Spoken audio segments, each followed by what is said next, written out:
Gracias, Melissa. ¿Sí me escuchan allá atrás? Sí, ¿bien? Perfecto, muy bien. Muchas gracias a Cirium, gracias a Melissa y a Samir por la presentación y a María Claudia Rey, presidenta de Cirium Colombia, por invitarme a participar y sobre todo a hacer la primera presentación que no va a versar completamente sobre tecnología, sino sobre economía y perspectivas económicas del país.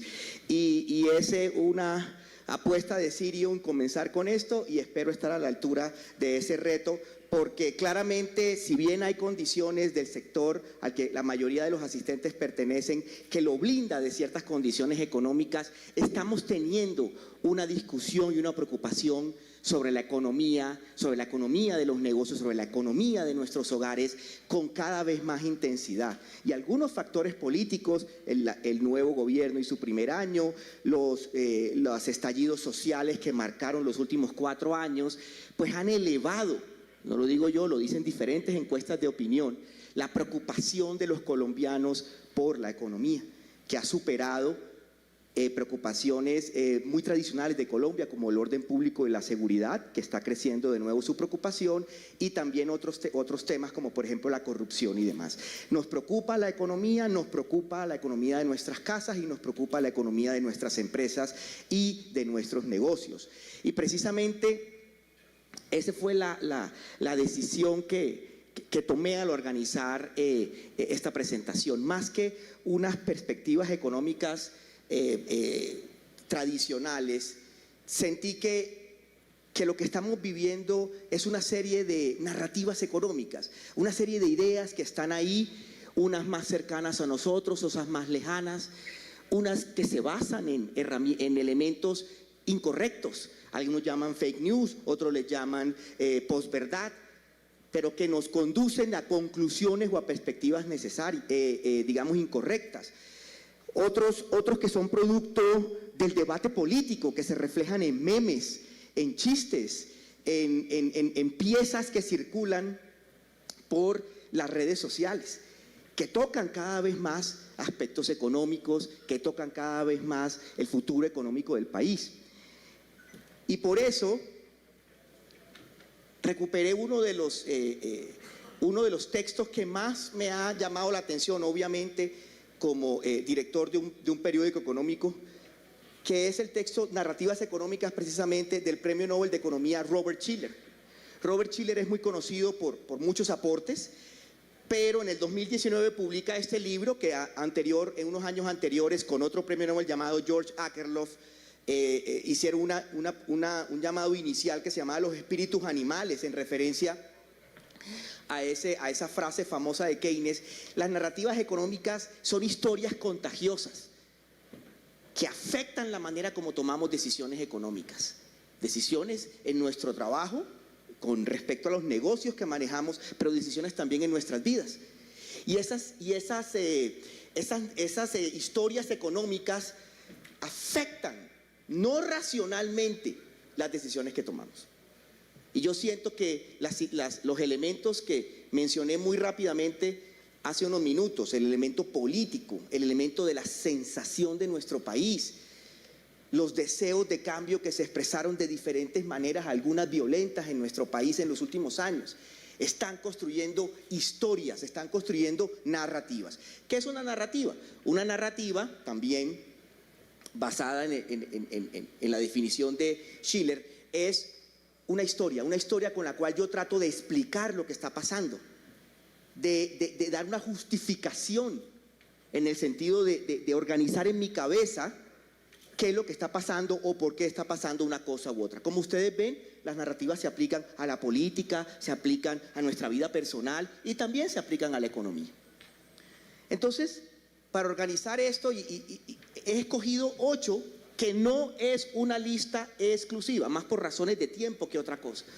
Ustedes se preguntarán, Francisco, ahí no está la narrativa del dólar, por ejemplo, que afecta al sector tecnológico. No está, la voy a mencionar de una manera tangencial. Francisco, ahí no está la narrativa de pronto de temas mucho más políticos o electorales. He decidido excluir los temas políticos para concentrarme en la discusión económica, pero también cumplen con esa definición de narrativa. Son historias que estamos teniendo que nos alimentan y unas se van a combinar y se traslapan con otras.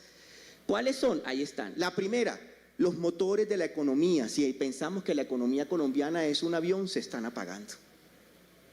Vamos a ver qué elementos hay de esa narrativa y qué realidades hay en esa narrativa y cómo afecta más a ciertos sectores que a otros, como por ejemplo el de tecnología, donde muchos de ustedes trabajan y participan. Segundo, ahí está entrecomillado porque eso es una declaración que dio el presidente Gustavo Petro, primero en su discurso del 20 de julio y luego en su discurso del 7 de agosto, diciendo la inflación ha sido vencida. Vencimos la inflación, segunda narrativa. Tercera narrativa, empresarios, gremios, el ministro de Hacienda, autoridades económicas, están diciendo que las perspectivas para la solución económica, sobre todo la solución para los negocios y también para los hogares en sus créditos, es bajar las tasas de interés. Las tasas de interés es la solución para nosotros tener un rumbo económico mucho más positivo. Vamos a ver esa narrativa. El empleo. Tenemos los motores apagando, pero por alguna mágica razón estamos generando mucho empleo y el empleo va bien. ¿Va bien? ¿No va bien? Ya veremos. Quinto, perro que ladra no muerde. Llevamos un año en una situación en la cual hubo una, y aquí me estoy robando una frase de economista Andrés Escobar, ex viceministro de Hacienda, que en una conferencia de estas también la dijo y me llamó mucho la atención, y es, tuvimos un exceso de pánico, un sobremiedo, por llamarlo de alguna manera, hace unos 18 meses más o menos, cuando se venía ese cambio ideológico con la llegada de la nueva administración del presidente Gustavo Petro. Y los indicadores económicos recogieron ese exceso de temor que se venía, esa incertidumbre obvia al generar el cambio político e ideológico que se venía.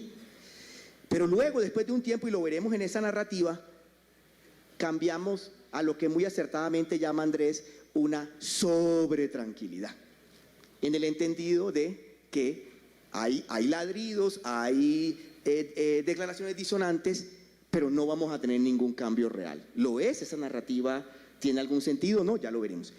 El petróleo es la muerte, las energías renovables son la vida.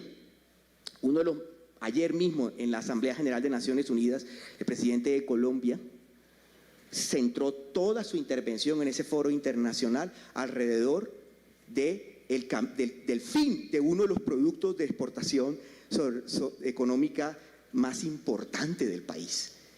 Y que esa narrativa sobre qué se está construyendo y cuál es la fotografía de esa narrativa, qué consecuencias puede tener de todas maneras que esa narrativa se traslade ya no en discursos sino en acciones. Séptimo, la seguridad. La seguridad se está volviendo cada vez más un factor presente sobre todo en aquellos sectores, la tecnología quizás de pronto está un poquito más alejado, pero sectores que trabajan sobre el territorio colombiano, desde los transportadores de carga hasta las torres de energía, pasando por el sector agrícola, pasando por las industrias manufactureras que viven de la llegada de materias primas, etcétera, por diferentes elementos de inseguridad, algunos de seguridad nacional, otros de criminalidad urbana, otros de protestas sociales, han venido deteriorando la seguridad en el país en el marco del proyecto de paz total del gobierno. Y la última, que es un poco provocadora, tiene que ver con el papel del empresario en este nuevo entorno y en esta nueva agenda de cambio que desarrolla la Casa de Nariño. Y utilicé esa palabra porque a mí me impacta profundamente cómo esta es una narrativa promovida por el más alto nivel de la política colombiana, injusta hacia el ejercicio del sector privado, injusta hacia los empresarios, de una manera, y hay que llamarlo por su nombre, estigmatizante. Esa narrativa, ¿qué peligros tiene? ¿Qué consecuencia tiene seguir una historia en la cual los generadores del empleo formal colombiano son llamados esclavistas constantemente? Ayer también, a raíz de un video muy lamentable de un maltrato que se sufrió en una empresa en Ibagué, El presidente de Colombia reiteró ese llamado de un sector privado, sí, esclavista, porque no me estoy inventando eso. No estoy de acuerdo con eso y ya veremos, ya miraremos al final ese tipo de narrativa. Muy bien, continuemos. Esta es la última fotografía completa que la Organización Nacional Estadística de Colombia ha hecho sobre la economía. El lunes pasado salió el indicador de seguimiento de la economía, que es un instrumento muy valioso para medir el pulso de cómo van los sectores, pero su metodología es ligeramente diferente. Así se ha comportado Colombia. Creo que sobre el blanco no, bueno. Y como ustedes ven aquí, y quiero que prestemos atención mucho más a aquellos números que están comenzando a marcar en negativo. La economía colombiana se está desacelerando. Y eso puede parecer obvio, como está Francisco Miranda explicándolo ahí, si llevamos meses hablando de eso, hay que decirlo claramente porque esa es la realidad. Y nosotros tenemos que actuar sobre ella. A Colombia lo mueven muchos sectores económicos, lo mueve el consumo de todos nosotros. El consumo económico interno de Colombia. Nosotros no somos un país exportador. Exportamos cosas, pero no somos un país petrolero. Exportamos petróleo. No exportamos muchas cosas. Muchos de ustedes exportarán servicios tecnológicos. No exportamos lo suficiente en comparación con otros países, inclusive de nuestra región, y ustedes conocen mejor esos números que yo. Somos un país que vive de lo que nosotros compramos adentro. Es difícil para nosotros exportar. Para la tecnología no. La tecnología tiene unas ventajas para la exportación, pero para los otros sectores de la economía real es difícil exportar, es difícil llegar a los puertos.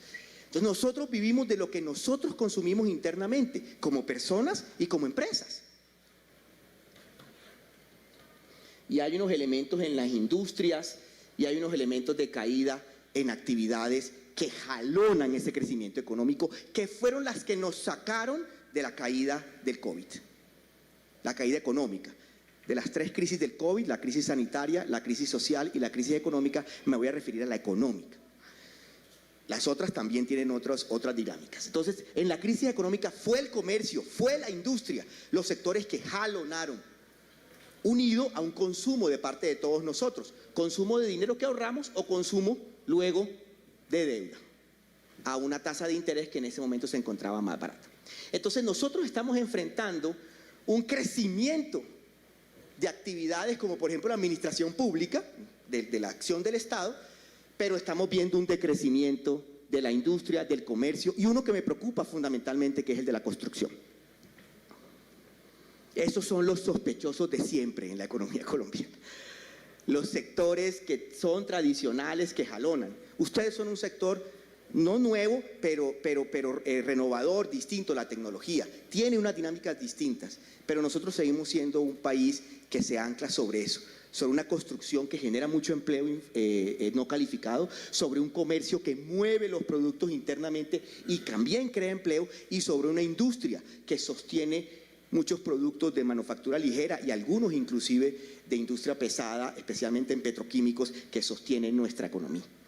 Entonces, nosotros estamos viendo un declive. Esta gráfica es el declive industrial de Colombia. Y esta es una portada de portafolio, iré acompañando portadas de portafolio en el transcurso de esta presentación, que muestran que nos encontramos ya en pérdidas importantes. En pérdidas importantes que deberían llamarnos a la preocupación. Aquí vemos el comercio, como les mencionaba, con una caída de ventas que ya se acerca a los 2 dígitos. Esto es una comparación año a año. Y el generamiento, el estancamiento de la economía. Una economía que crece al 0,3 es una economía casi estancada. Y esa es una realidad que tenemos que tener. Nosotros vivimos un ajuste en el 2021 y 2022 que demostró la resiliencia.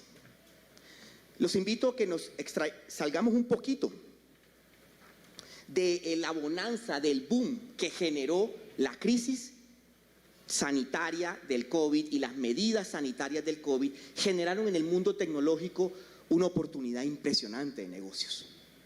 Por primera vez, los Chief Information Officers, los gerentes de tecnología, lograron introducir sus agendas, sus presupuestos y sus productos a la a la mesa principal de la discusión, ya no como un servicio o una infraestructura que soportara los negocios en Colombia y las empresas, no, sino como una columna vertebral que garantizara la supervivencia. Pero no todos los sectores tienen esas condiciones. Y muchos sectores de la economía colombiana tuvieron unas parálisis muy fuertes y recuperaron con resiliencia 2021-2022 y crecimos crecimos caliente, crecimos mucho, y comenzamos a superar en algunos sectores el 2019. Pero luego comenzamos a tener un ajuste duro, difícil, que es el que estamos comenzando a vivir ahora. Por eso tenemos un pico tan alto y ahora nos encontramos en 0,3. Y algunos analistas dicen que vamos a crecer más o menos un 1,5%, dice la encuesta de opinión financiera más reciente de Fedesarrollo. ¿Qué significa esto? Que nosotros tenemos que entender que el estancamiento de la economía, o mejor dicho, la falta de crecimiento de la misma, es una de las principales tareas de la política social y económica hoy en Colombia. Que eso de pronto puede ir en contravía de algunos elementos, de algunas necesidades y demandas de cambio con las que el gobierno actual entró al poder. No, los gobiernos no controlan muchas de las agendas que la economía, que la seguridad, que los eventos internacionales le generan.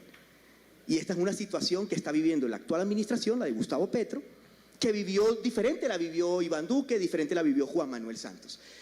Podemos planear una cosa, pero el gobierno que nos toca en economía, en salud, en el caso de la pandemia, en conflicto, en el atentado a las Torres Gemelas, en el año 2001, etcétera, cambia la naturaleza en mayor o menor parte del gobierno. Entonces el gobierno se encuentra en una situación de estancamiento económico en la que debe generar un plan.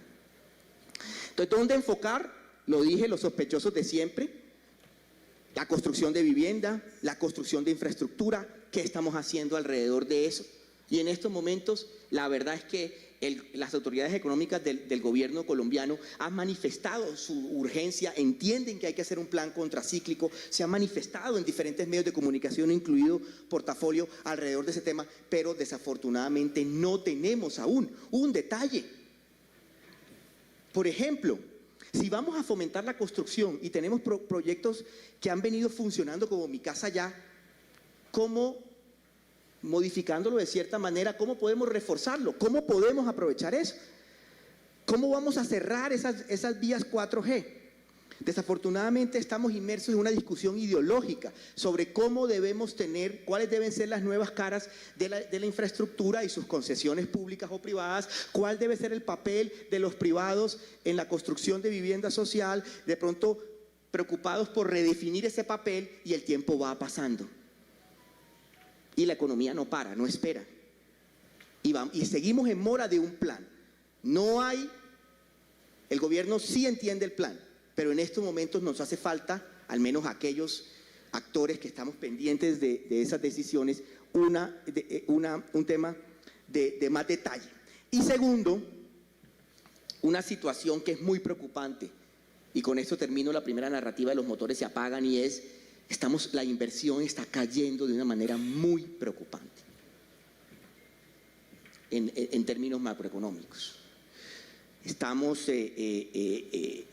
Necesitamos prestar atención a esos elementos, porque sobre esa inversión, sobre esos recursos que entren al país por diferentes caminos, esos son los que vamos a construir nuestra recuperación, que vendrá en el 2024 según las perspectivas de algunos economistas.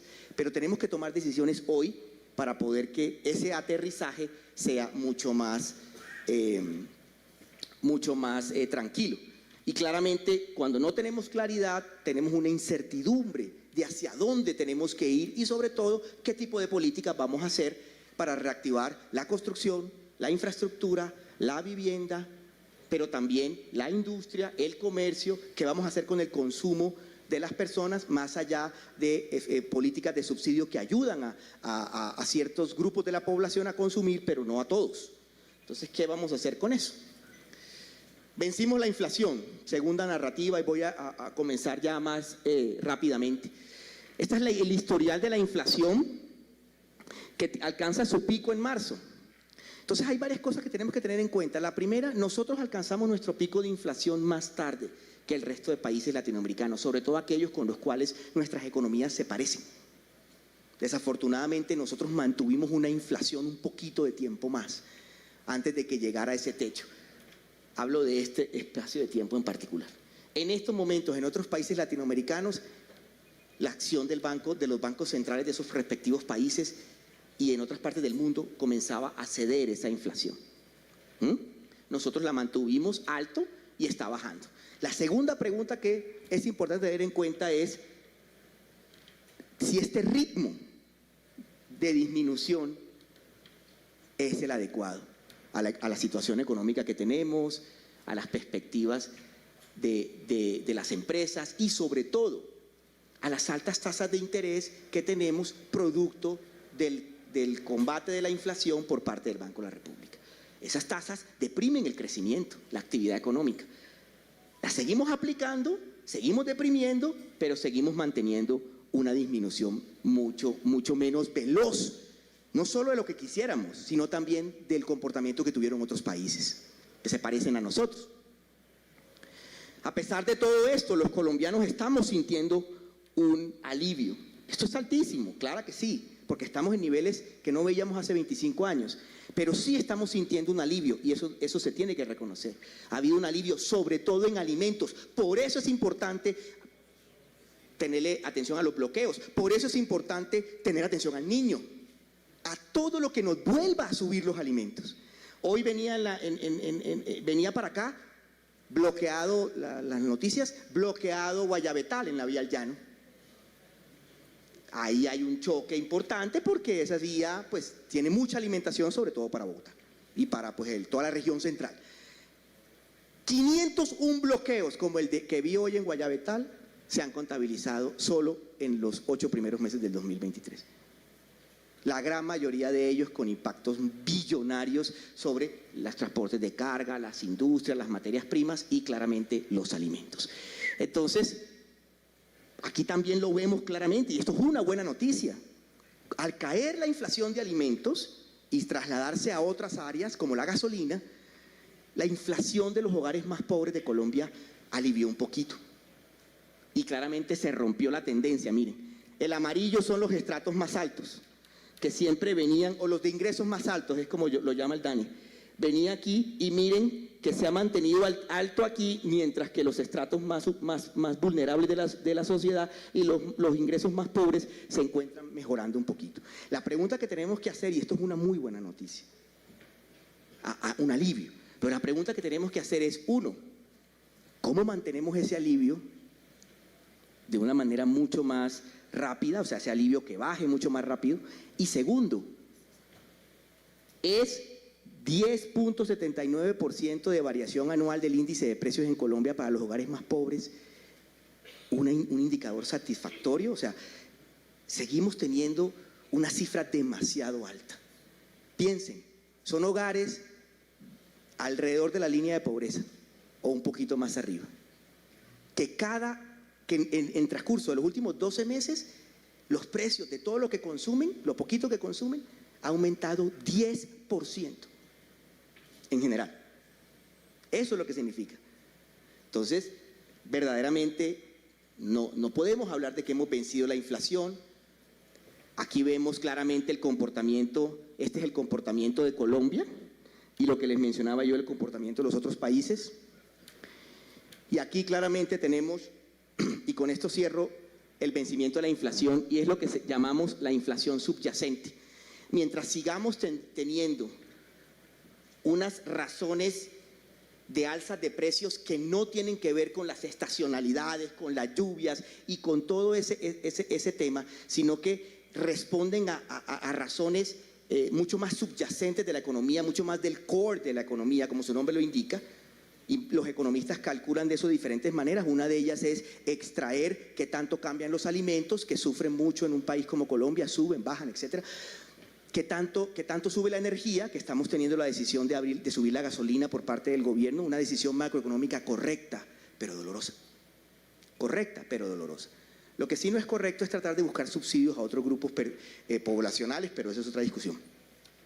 Pero es bueno reducir el déficit, pero eso nos ha elevado la inflación y no nos la deja bajar. Pero quitando ese proceso de energía y quitando el proceso de alimentos, este es el número al que quiero llamar la atención. Seguimos por encima de 2 dígitos, a pesar de quitar esas cosas que son las que más pesan, las que más afectan y las que... ¿Qué quiere decir? Que tenemos un proceso de alza de precios mucho más complicado y que se resiste a ceder que el que deberíamos tener en estos momentos. Conclusión, no hemos vencido la inflación, sigue siendo alta, es superior a los 2 dígitos y los analistas estiman que vamos a llegar a final de año a un 9%.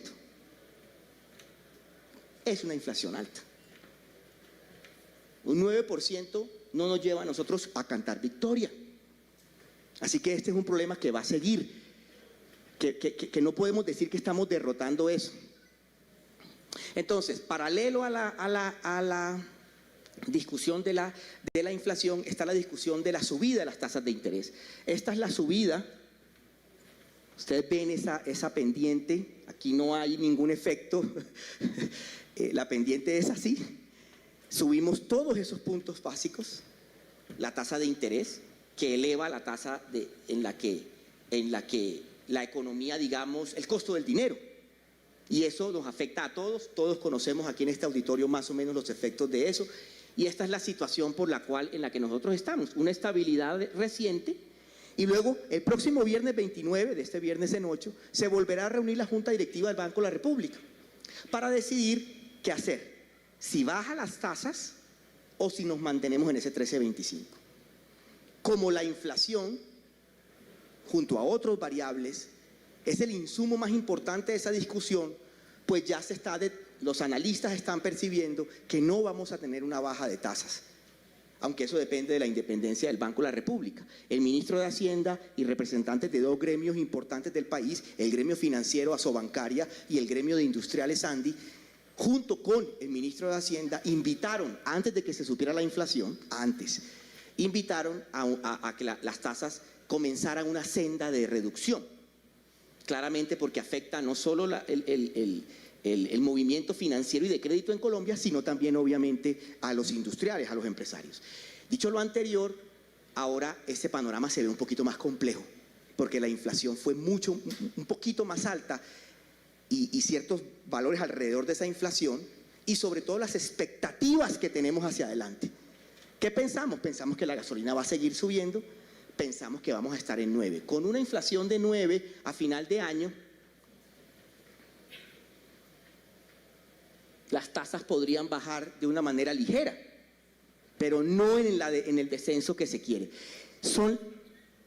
Esta es la visión, digamos, pública de la Junta Directiva del Banco de la República, que desafortunadamente no ha sido inmune a toda esta discusión sobre las entidades, las críticas, etcétera. Aquí usted ve una entidad que era vista favorablemente por los colombianos, ha comenzado de un tiempo acá a ser vista negativamente. Ellos no reaccionan a este tipo de encuestas, pero lo traigo porque es importante tenerlo presente. Y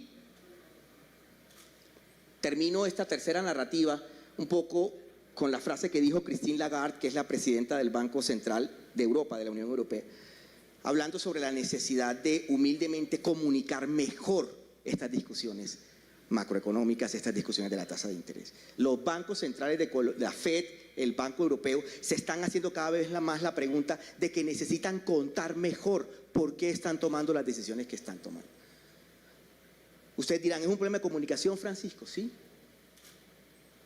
La tasa de interés se está volviendo un elemento en el que si la bajamos vamos a tener entonces un camino más despejado. Eso no es lo que quiso decir Asobancaria y la Andi, estoy convencido, ni mucho menos el ministro Bonilla.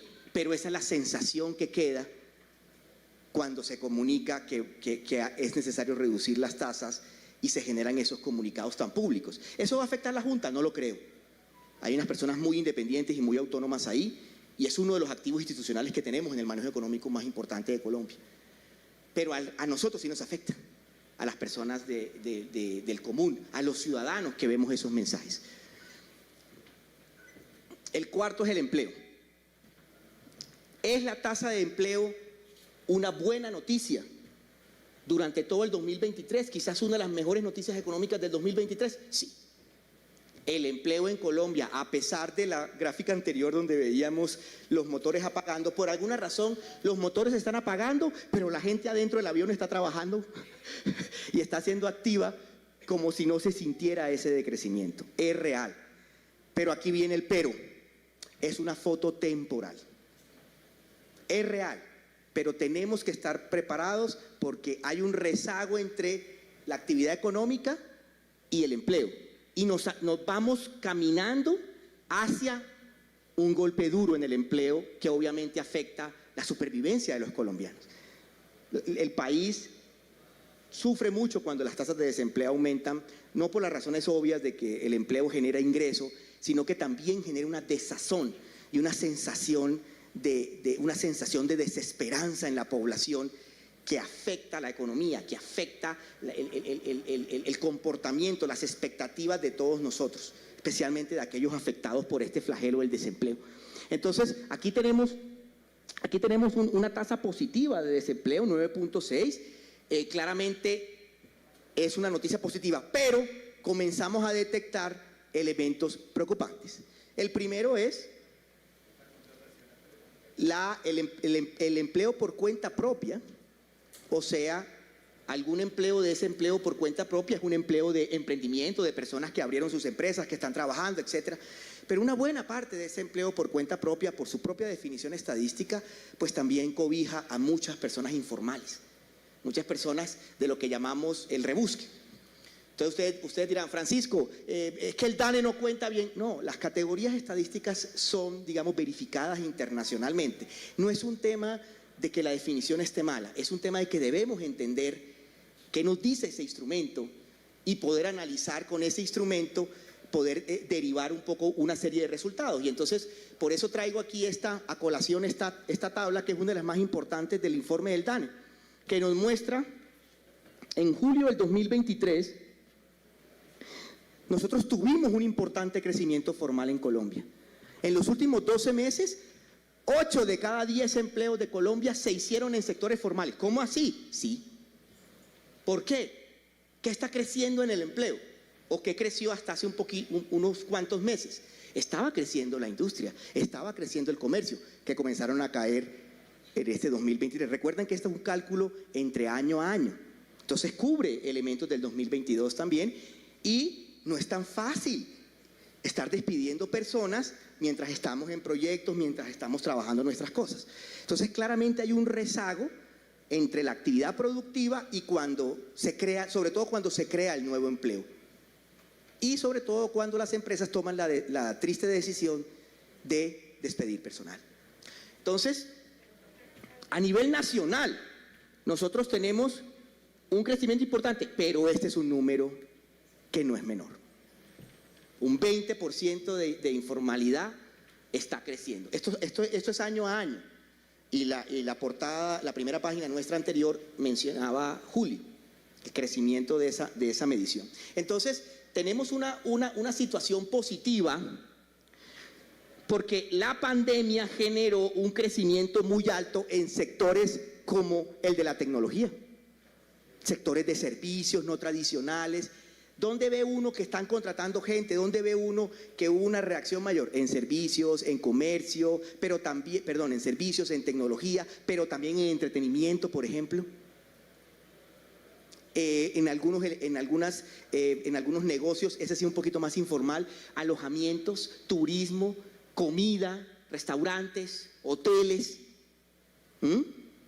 Todo lo que salimos de alguna manera cuando nos soltaron del encierro, salimos a disfrutar, salimos a restaurantes, salimos a hoteles, salimos a hacer los viajes que habíamos, nos casamos, o sea, muchas personas tomaron decisiones que la vida cambió en la pandemia. Entonces, estos sectores no tradicionales, entretenimiento, transporte, personas que dijeron, voy a crear mi propia empresa, servicios profesionales, el propio Estado también comenzó a generar, este es un informe de Corficolombiana, mientras que los tradicionales comenzaron a tener un crecimiento importante luego la respuesta a la pandemia, pero vienen cayendo, que son estos aspectos de industria y comercio que mencionaba anteriormente.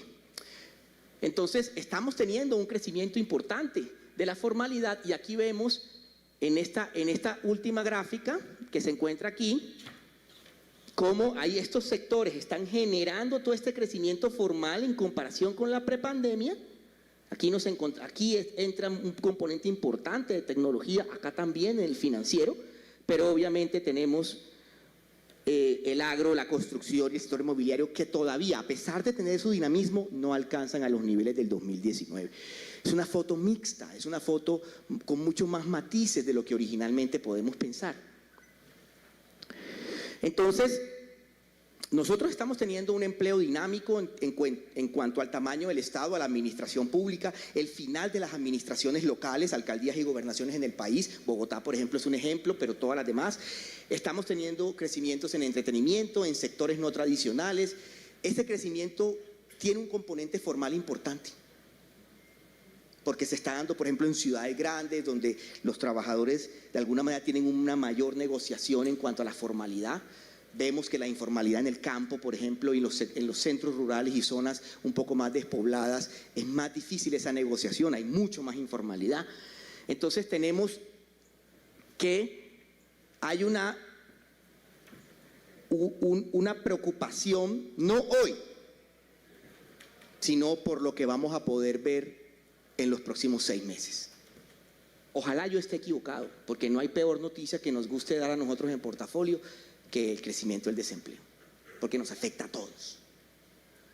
Pero, vuelvo a la referencia de Corfi Colombiana, ellos calcularon más o menos que el tiempo que pasa entre el punto más bajo de crecimiento, o sea, la caída más baja económica del PIB, y el punto más bajo del crecimiento de ocupados, es decir, el punto más bajo de la desocupación, está más o menos en un rango, según las últimas 3 crisis, entre 1 y 7 meses. ¿Eso qué quiere decir?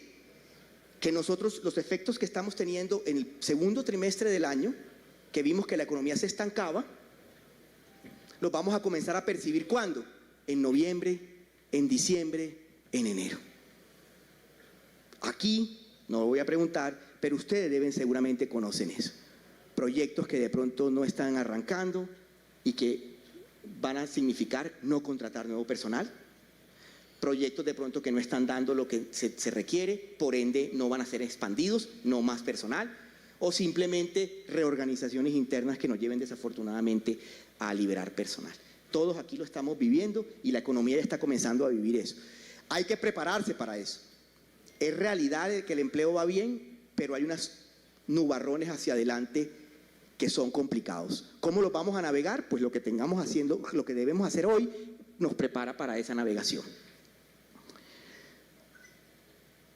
Bueno, lo voy a pasar muy rápidamente. ¿Qué significa el tema del perro que ladra? El perro que ladra es esa sensación que estamos generando en la economía de que de alguna manera, ante la incapacidad, por diferentes razones que no voy a entrar a colación, la incapacidad del gobierno durante el primer semestre de este año de aprobar rápidamente, vía su coalición mayoritaria en el Congreso, las reformas, nos lleva, digamos, a una tranquilidad, a pesar de que el contenido de esas reformas, salud, pensional y laboral, tiene unos elementos muy complicados para la economía que van desde la contratación del empleo formal y su impacto hasta el mercado de capitales y la obligación de cotización por debajo de 3 salarios mínimos de todos los colombianos al pilar público, sin demérito de algunos componentes solidarios y algunos componentes positivos que puedan tener las reformas. La salud también tiene unos problemas. Entonces, aquí tenemos la encuesta de salud de la ANDI, donde los colombianos decían que no querían unos cambios tan drásticos. Tenemos también una discusión sin concertación que nos lleva a un problema político complicado. También cálculos de la reforma laboral y la insistencia y la salida es el acuerdo nacional, que el propio presidente de la República ha dicho que sobre su reforma se hace el acuerdo nacional, pero desafortunadamente ese acuerdo nacional pues se promete de una manera y se envían mensajes de reconciliación, pero al día siguiente, literalmente al día siguiente, hay mensajes hay mensajes más difíciles, hay mensajes complicados, hay mensajes insultantes. Entonces no avanza ese tema y no hay un mecanismo claro sobre cómo se va a expresar. Sabemos que el gobierno quiere que su acuerdo no sea sobre cualquier cosa, que su acuerdo sea sobre las reformas, pero aún así Nos es difícil entender para dónde va, qué va a ceder, por ejemplo, porque un acuerdo es yo te doy, tú me das, en el buen sentido de la palabra. Y seguramente en la política pues habrá otras cosas, pero que ya se salen de nuestra presentación. Pero también hay un interés de esa naturaleza. Y los resultados de las elecciones locales que también impactan. Aquí voy a pasar desafortunadamente muy rápidamente. El presidente tiene una visión sobre la transición energética que es digamos, anclada en realidades del cambio climático científicas. Está anclada en realidades mundiales. Estamos transitando todo el mundo a una disminución o a un intento de disminución del uso de los fósiles, de los combustibles fósiles, y un incremento en tecnología, en acceso del uso de tecnologías que reduzcan emisiones, bajas en carbono. Pero para lograr esa transición tenemos que hacerlo de una manera ordenada, de una manera gradual y de una manera costeable para la sociedad. Y esos tres elementos, desafortunadamente, las señales que se envían no son positivas. Sobre todo porque vamos a tener que generar energía en un país que crece. Nuestra energía, a pesar de que nosotros estamos en estancamiento económico, vamos a seguir demandando en los próximos años, cuando salgamos de este bache, más y más energía. Y si tenemos más carros eléctricos, pues más energía. Y si tenemos tecnologías en nuestras industrias más descarbonizadas, más energía. Energía eléctrica a diestra y siniestra. Para poder producir esa energía eléctrica necesitamos que sus alternativas tengan orden. Si no hacemos una transición con orden en el gas, por ejemplo, miren lo que nos puede costar a la economía colombiana. Ese es un estudio de Promigas y Naturgas. Luego también tenemos anuncios muy preocupantes sobre el tema de las reservas. Nosotros necesitamos sacar los recursos que tenemos, pero las señales del gobierno son confusas hacia ello, generando entonces informes que preocupan. Importación de combustibles en 5 años, en otro poquito más de años primero el gas, luego un poquito más de años el petróleo. Si no hacemos hoy las exploraciones necesarias para poder contar con ese combustible, con ese hidrocarburo, unos años más adelante, 6, 7 u 8 años, ya hablo del offshore, por ejemplo, y hablo de otros proyectos. Ecopetrol está teniendo también dificultades ante la volatilidad de los precios del petróleo y demás, que también es importante porque Ecopetrol es un aporte fundamental a la caja, por decirlo, perdónenme esa expresión coloquial, a la caja del gobierno. Y con esa caja del gobierno genera también proyectos sociales. También tenemos discusiones sobre las tarifas de energía, aquellas que tocan a nuestros hogares, a las industrias, y una discusión sobre las consultas previas y demás procesos para garantizar la generación eléctrica renovable, pero que de todas maneras sufre desafortunadamente un trancón eléctrico. Es decir, no están entrando los proyectos a la velocidad que se requiere. Aquí llega pues el empleo que costaría ese tránsito a la economía de carbono, y lo segundo, la séptima es la inseguridad o la seguridad como tal. Hay unas dificultades en el conflicto, en el despliegue de la paz total de Colombia, que golpea la operación de los empresarios. No podemos seguir pensando que la inseguridad sí afecta a la seguridad nacional, afecta, digamos, la lucha contra las organizaciones criminales y delincuenciales, claro que sí, bajó la intensidad de esos delitos mediante procesos de paz y acuerdos que ya conocemos. La inseguridad sigue golpeando la operación, nuestra operación empresarial, cada vez más. Y esta discusión es igual de importante que la discusión que podemos dar sobre la seguridad nacional o la discusión que podemos dar sobre la seguridad urbana o la inseguridad que vivimos como ciudadanos. Tenemos estas dificultades del proyecto de paz total, que sigue siendo confuso. El presidente Petro se ha autoimpuesto una política que requiere negociar con al menos 7 grupos delincuenciales en un proceso de negociación que es difícil seguirle la pista.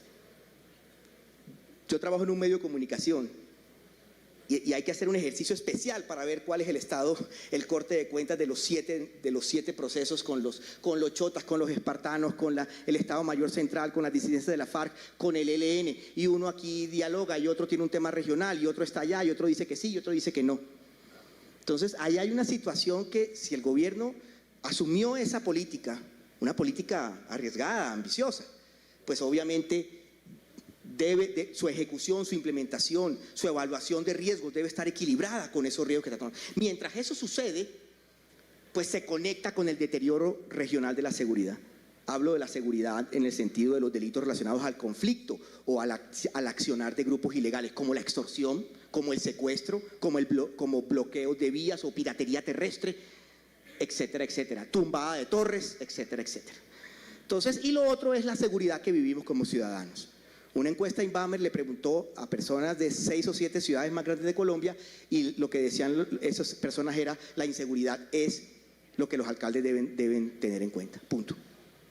Entonces pasamos de un escenario donde teníamos no controlado, pero más o menos no disparada la inseguridad urbana, a que prácticamente todas las ciudades estén quejándose de los hurtos, etcétera.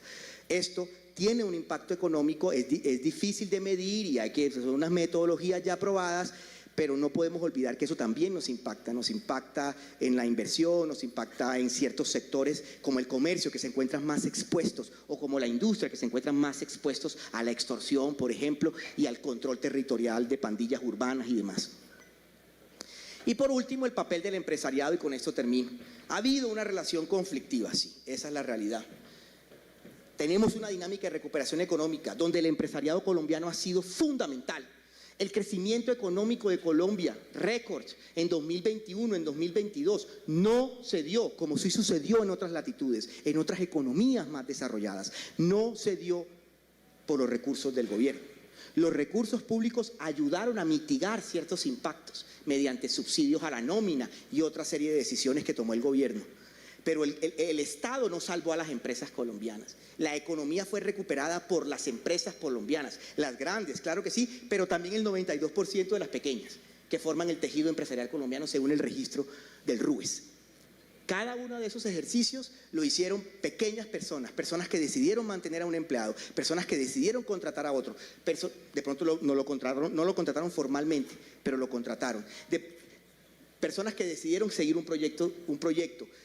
Personas que se metieron a proyectos grandes, empresas grandes que se metieron a proyectos de vivienda, a proyectos de construcción de infraestructura, a proyectos energéticos.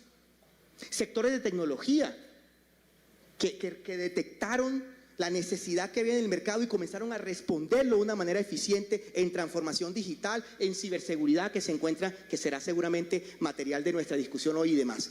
Entonces, esos sectores que movieron la economía se encuentran en estos momentos con unas señales que generan, como mínimo, incertidumbre. Estoy dirigiendo un proyecto de infraestructura de energía renovable. Tengo claridad, por ejemplo, de la regulación. Acaba de renunciar el presidente de la CREG ayer. No hay claridad. Hay unas demandas sobre la reforma tributaria, eso es normal, pero hay unas demandas sobre ciertas medidas de la reforma tributaria, como por ejemplo la no deducibilidad de las regalías en el sector minero energético. Eso te afecta en los proyectos que siguen. Las estadísticas de taladros, las estadísticas de búsqueda, digamos, de nuevos recursos energéticos también están en problemas y tienen una volatilidad preocupante en un país con tantos recursos energéticos como Colombia. Lo que no hagamos hoy no lo vamos a recoger en 4, 5 o 6 años en que esos proyectos llegan a su destino. Ustedes dirán, con esto termino, Francisco, ¿por qué entonces tenemos que hay unos indicadores que muestran que inversión extranjera directa, por ejemplo, sigue llegando, que sectores como el turismo, por ejemplo, registran buenos números? Claro que sí, la economía colombiana es resiliente. Y yo quisiera terminar esta intervención, porque ya se me agotó el tiempo, con un mensaje de optimismo. Y el mensaje de optimismo está ligado no solo a la resiliencia de la economía colombiana, sino también a la capacidad que tenemos todos los que nos encontramos en las empresas tomando decisiones de poder entender estos retos, entender estas narrativas que contienen elementos decepcionantes, elementos preocupantes, elementos alarmantes, pero saber que ha sido el trabajo de las empresas colombianas, su capacidad de confiar en sí mismos, sus ejercicios financieros, su aguante, su resistencia ante un gobierno que muchas veces señala de una manera injusta. La paciencia, aquí nos acompañan dirigentes gremiales, la paciencia en esa negociación y la prudencia y la cautela en esa negociación, que es importante también reconocerla, para poder poco a poco salir de ese bache en el que estamos comenzando a entrar, ya llevamos varios meses, y prender los motores de ese avión para poder entonces no volver a estar tan alto, porque las perspectivas no son de una recuperación tan espectacular, pero volver a ese nivel promedio de 3.8, 4% del PIB que ha caracterizado la economía colombiana y al cual se debe, y con esto ya finalmente termino, el 75% de la explicación o de la razón por la cual hemos sacado millones de personas de la pobreza en Colombia en los últimos 20 años, no han sido las políticas públicas del Estado, no han sido las políticas del gobierno, ha sido el crecimiento económico y el compromiso de los sectores empresariales de Colombia, incluido el sector de la tecnología. Muchas gracias.